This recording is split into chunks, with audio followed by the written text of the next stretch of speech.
as I say, a real pleasure to introduce Alec Walker.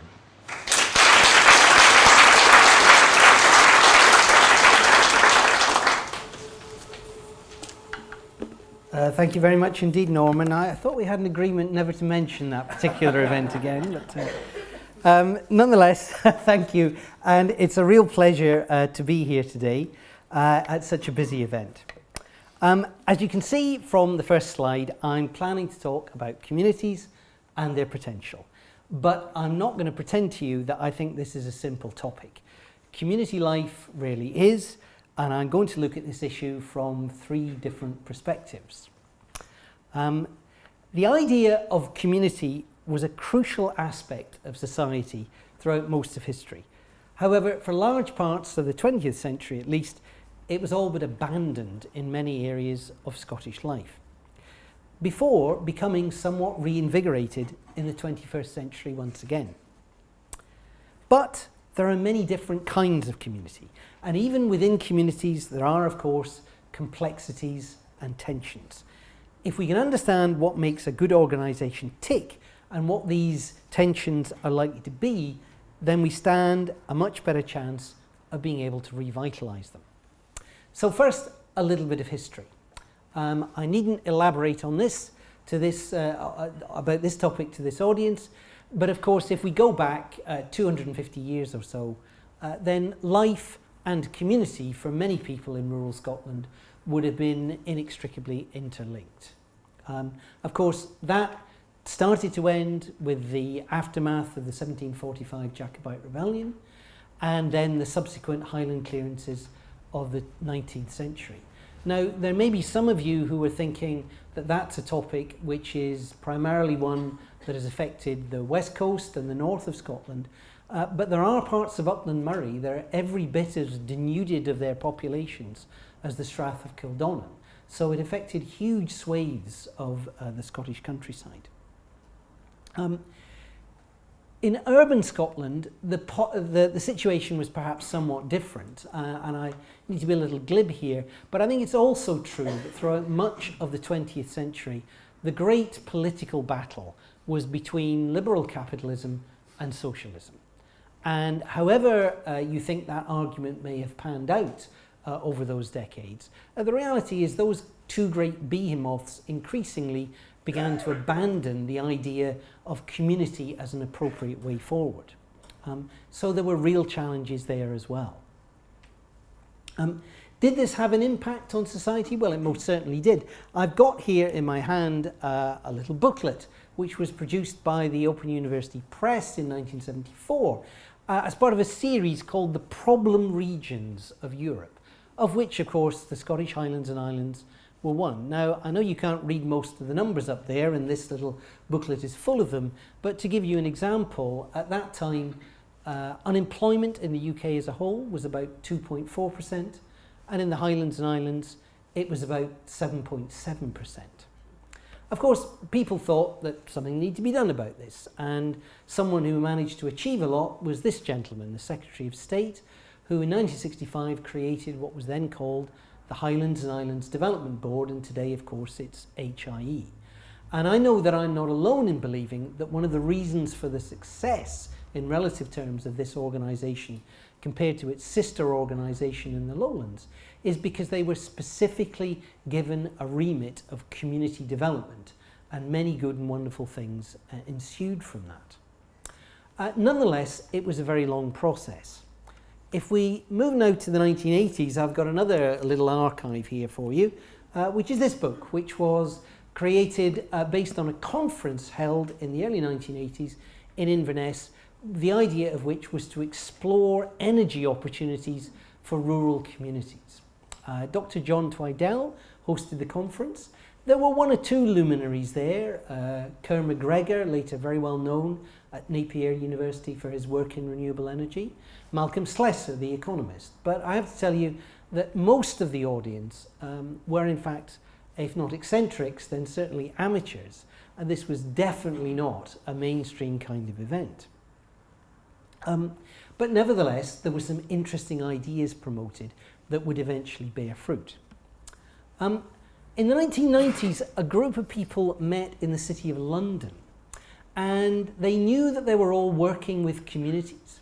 And they knew that they wanted communities to be enterprising and dynamic places, but they weren't quite sure what to call themselves or who their friends were. And for better or worse, they decided to call themselves the Development Trust Association. And over the next 10 years, they accumulated about 300 members and were pretty pleased with that. But they noticed that at their annual bashes, there was a very small contingent coming from north of the border. And their regular attendee was poor, lonely Tom Snedden, who didn't seem to have any friends in Scotland who would accompany him. So they got together with Tom and a few people from Senscot in a room, and they said, look, has community died in Scotland? What's going on? We just don't seem to be attracting an audience. And the wisdom that they came up with was that because of the devolution settlement, the increasingly divergent ways in which governments north and south of the border were approaching community issues, that the best thing to do would be to create a specifically Scottish organisation, which they did in due course. And at the beginning of this century, DTA Scotland, DTAS to its friends, was created, an organisation that now itself has more than 250 members and is part of the Scottish Community Alliance, which includes organisations involved in community woodlands, community transport, community housing, community recycling, and altogether has more than 1,000 organisational members associated with it. And the Alliance, insofar as it's able, and it is pretty able, has to some degree the ear of the Scottish Government and is able to push the community agenda forward in ways that were unthinkable even a couple of decades ago. So yes, there were opportunities being created, although it's worth mentioning, I think in passing, that a lot of community activity starts in a more negative way.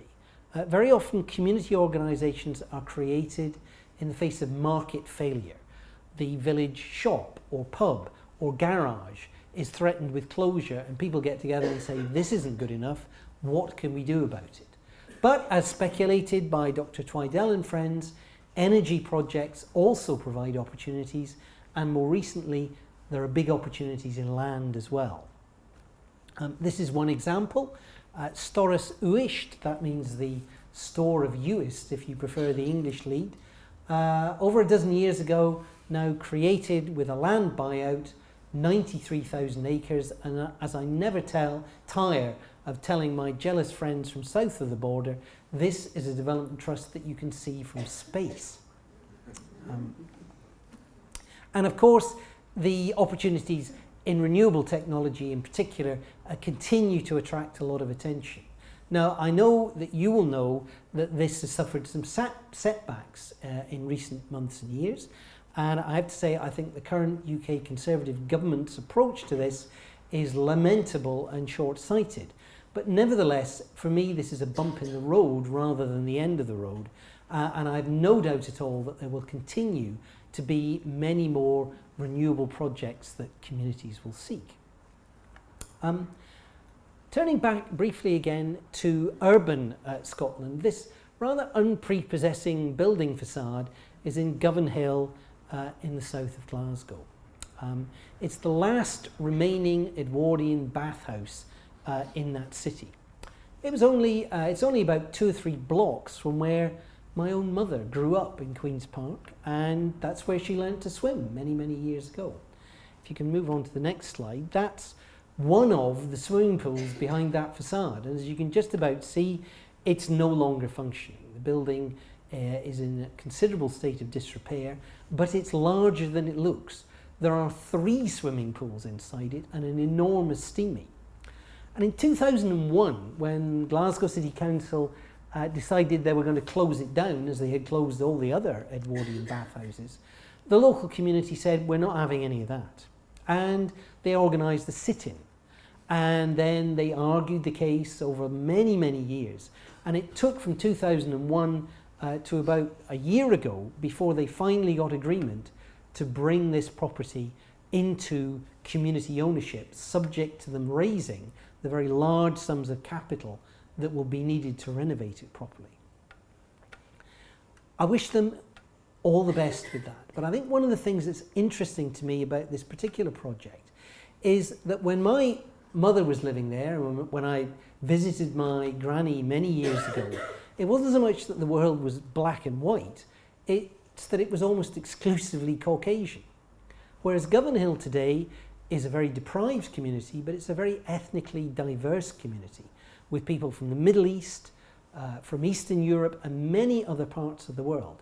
And I think it's very much to their credit that out of this extraordinary melting pot, they've managed to create such a positive sense of community. But how is this created? Now, I remember a number of years ago, I was on something called the Rural Development Council that had been set up by the Scottish Government to advise them on ways forward for rural Scotland. And one of the meetings was held in the Crichton campus down in Dumfries, a very lovely part of the world, and it was being chaired by the then Minister for the Environment, Rosanna Cunningham. And she overheard myself and one or two colleagues talking about the thriving sense of community that was developing in rural Scotland. And she said, well, look, this is all very well. I hear you talking about all this social capital and what have you. And I know from my own constituency in Perthshire that there are one or two communities that are very much thriving places where they're talking about this kind of thing. But I'm also aware that there are many towns and villages where this just isn't happening at all. So what's the difference? What's going on? And we said, well, it's a good question. And one that I have to say we couldn't answer immediately. And we went away and we thought about it. And these are some of the points that we came back to the Minister with.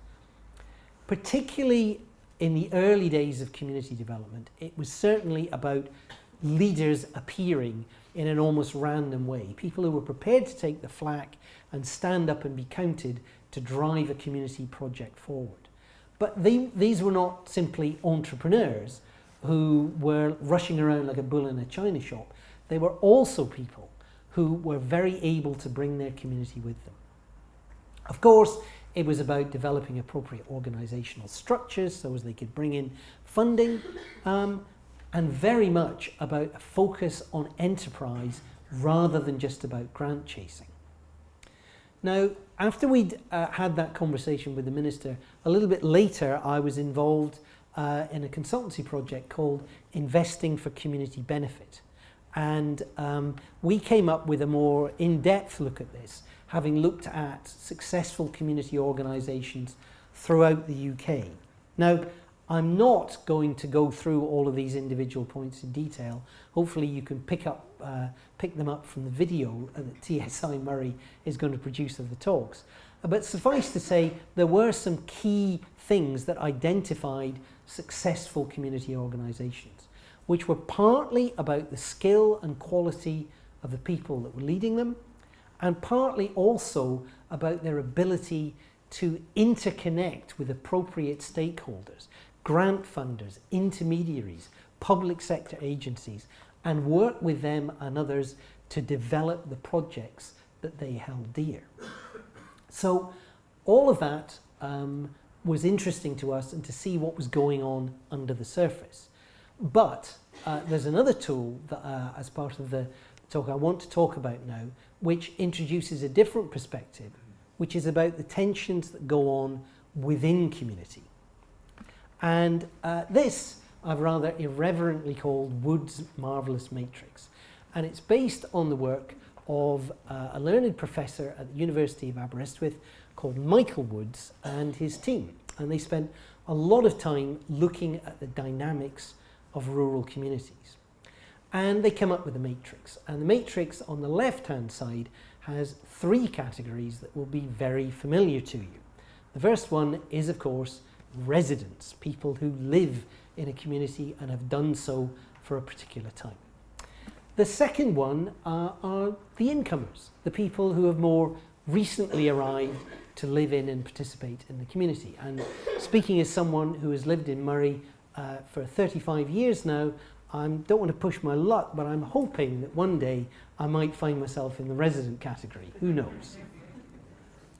The third group they called pilgrims.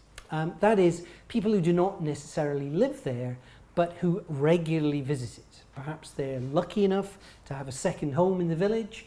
Perhaps they grew up in the town and regularly come back to visit their friends and their families. They have a strong connection to the community, and therefore they have something to say about its future. So much, so obvious. The categories across the top, which gave him 12 altogether, are these. And to my way of thinking, they're much less obvious. So I will go through them briefly one by one. Now, the first ones are, if we can have the slide, are the performers. Now, these are the people who like to get things done. If there is a community dance, you will find them standing around at the bar, talking to one another about their projects and how to fund them, rather than participating in the social activities. We know who they are, we need them, they're very driven, very action-orientated types. The next group, on the other hand, are communally focused. They are much more interested in the idea of community for its own sake.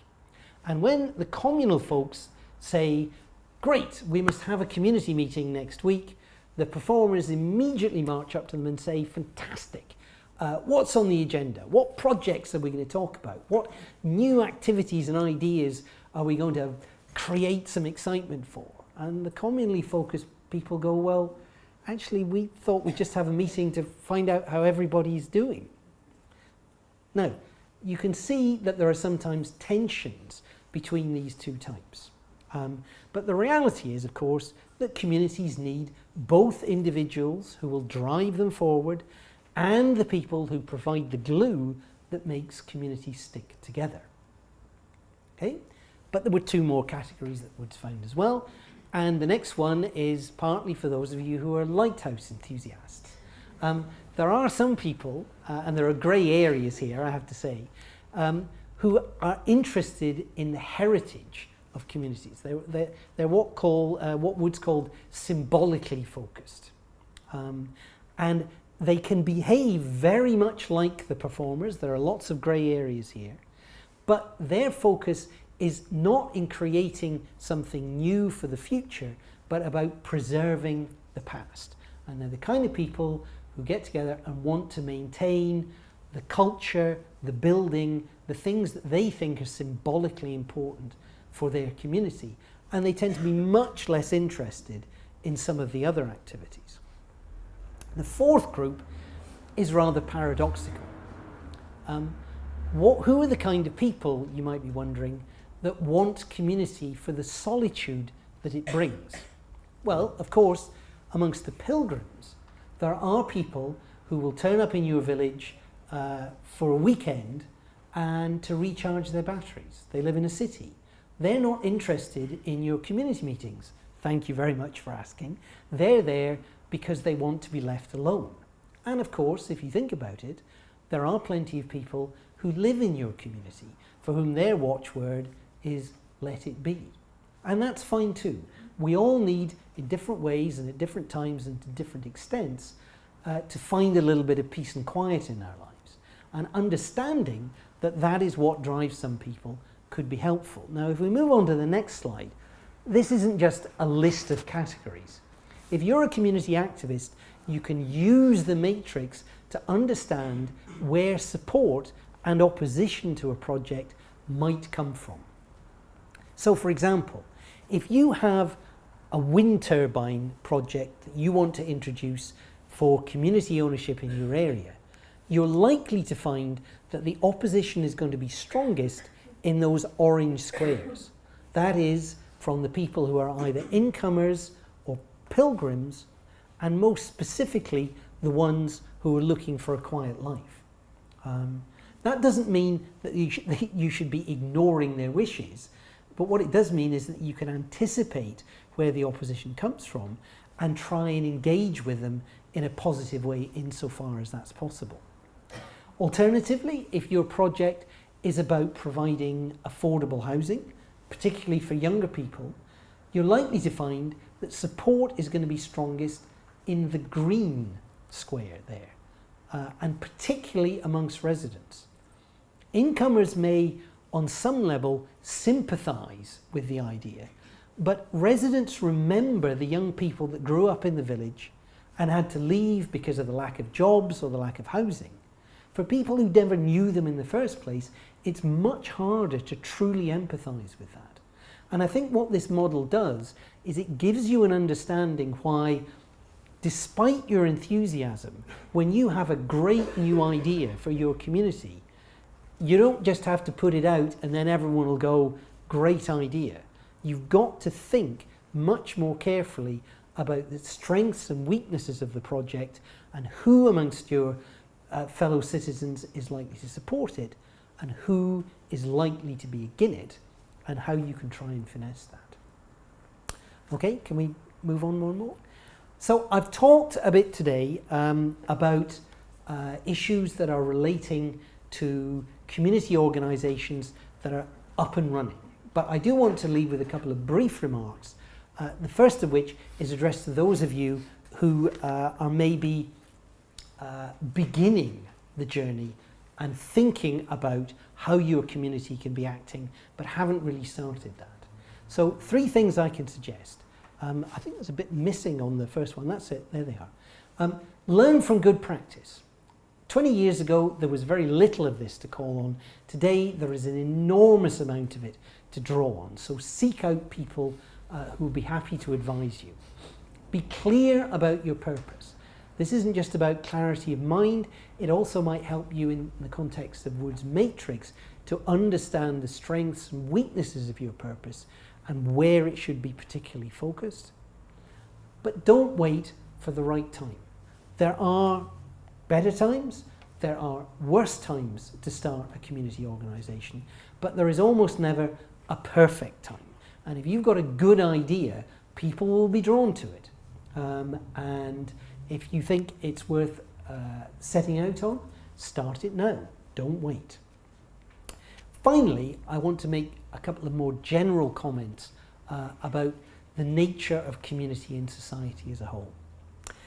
There's been a reinvigoration of community life in Scotland, but in large measure, society as a whole has surrendered its community values in favour of the acquisition of material objects.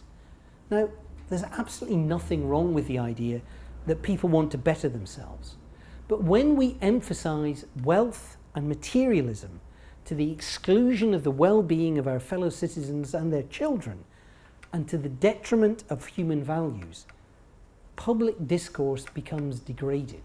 And I think some of that we've been able to notice over the past few years. So unlocking the potential of community will then mean little if it doesn't also create a growing sense of compassion, of civic pride, and a society in which inclusion rather than status is to be emphasised and applauded. Thank you very much indeed for your time. Hope you have a great day.